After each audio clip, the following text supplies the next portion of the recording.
కార్లో పెట్టించేయమంటారా? మాట్లాడండి. అందరికీ నమస్కారం అండి. హరిహర వీరమల్లు ఈ సినిమాలో అసుర హననం అనే పాట రాయటం నాకు చాలా చాలా సంతోషంగా ఉంది.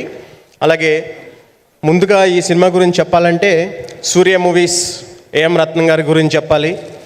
ఆయన భారతీయుడు, నరసింహ, జీన్స్, ఖుషి ఇలా చాలా బిగ్గెస్ట్ బ్లాక్ బస్టర్లో తీసిన ప్రొడ్యూసర్ గారు. సూర్య మూవీస్ అనే పడితేనే ఒక వైబ్రేషన్లో ఉండేది. మేము ఇదివరకు చిన్నప్పుడు ఆ సినిమాలు చూసినప్పుడు ఆయన ఇంత భారీ బడ్జెట్తో పవర్ స్టార్ పవన్ కళ్యాణ్ గారితో ఈ సినిమా ఇంత ప్రతిష్టాత్మకంగా నిర్మించి జూన్ 12వ తారీఖు రిలీజ్ చేయబోతున్నారు. అలాగే నెక్స్ట్ మా జ్యోతికృష్ణ గారు sir, thank you very much sir. Rules Ranjan అనే సినిమాలో సమ్మోహనుడు అనే పాట రాయించారు నాతో. అది చాలా పెద్ద హిట్ అయింది. దానికి 100 రెట్లు ఈ పాట హిట్ అవుద్దని నేను నమ్ముతున్నాను బలంగా. అలాగే ఈ సినిమా కోసం ఆయన ఈ సినిమాని టేకప్ చేసిన తర్వాత ఒక ధర్మం కోసం యుద్ధం అన్నారు. అలాగే ఈ సినిమా కోసం ఆయన యుద్ధమే చేశారు.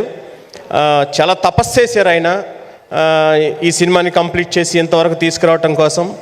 Sir thank you very much sir. ఎందుకంటే పవన్ కళ్యాణ్ గారిని మేము మళ్ళీ వెండితెర మీద చూడాలనుకుంటున్నాము.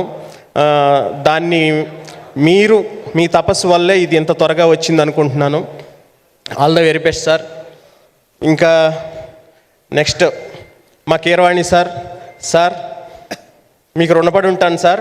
మీ సంగీతంలో పాట రాయటం అనేది నా అదృష్టం. ఎందుకంటే నేను చిన్నప్పుడు హై స్కూల్లో చదువుకునేటప్పుడు పాటల పోటీ పెడితే సరదాగా మేజర్ చంద్రకాంత్ సినిమాలో పుణ్యభూమి నాదేశం అనే పాట పాడితే నాకు అప్పుడు నటరాజు జామెట్రీ బాక్స్ ఉండేది, అది నాకు గిఫ్ట్గా వచ్చింది. అలాగే అన్నమయ్య సినిమా చూసినప్పుడు ఆ సంగీతానికి దానికి నేను మైమర్చిపోయి నేను కూడా వెంకటేశ్వర స్వామి మీద పాట రాస్తే బాగుండు అని చెప్పి మాది వేలుపుచర్ల అనే ఒక విలేజ్ కృష్ణా డిస్టిక్, ఆ పక్కనే గోపవరం అనే చోట ఒక వెంకటేశ్వర స్వామి టెంపుల్ ఉంటుంది. అక్కడికి వెళ్ళి ఒక 2 పాటలు పొద్దున్నే నుంచి ఈవినింగ్ వరకు 2 వెంకటేశ్వర స్వామి పాటలు రాసుకుని వచ్చాను. అంత ఇన్స్పైర్ అయ్యి చేశారు అప్పట్లో నా చిన్నప్పుడు. ఇన్ని సంవత్సరాలు పట్టింది సార్.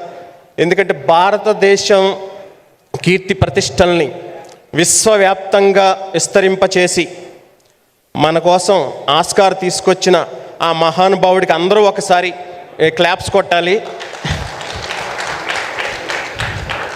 Thank you sir. మీ సపోర్ట్ మర్చిపోలేండి సార్. ఎందుకంటే రైటర్స్ కానీ సింగర్స్ కానీ ఆయన ఇచ్చే వాల్యూ, ఆయన ఎంతో అభిమానంగా ఆప్యాయంగా మాట్లాడుతూ ఆతిథ్యం ఇస్తారు.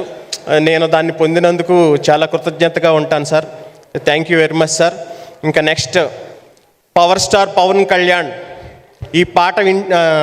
ఈ మాట వింటేనే ఒక వైబ్రేషన్ వస్తుంది.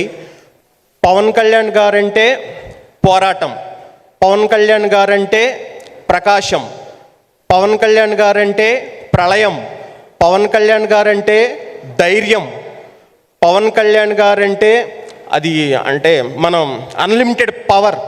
అలాంటి పవన్ కళ్యాణ్ గారిని ఒక పాటలో సినిమాకి అన్వయించుకుంటూ ఇప్పుడున్న ఆయన పరిస్థితిని కూడా అన్వయించుకుంటూ రెండింటిని బ్యాలెన్స్ చేస్తూ రాయమన్నారు డైరెక్టర్ గారు.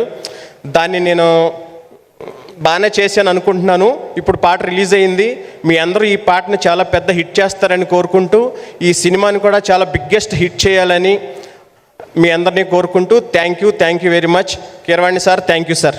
Thank you sir. बट मैं आपसे अनुरोध करना चाहूँगी, हिंदी मीडिया जो सामने बैठे हैं आपके, उनकी అలాగే ఈ పాట పాడిన మా సింగర్స్ అంతా భైరవా బ్రో, హైమత్, సాయి చరణ్, లోకేష్, మీ అందరికీ థ్యాంక్ యూ.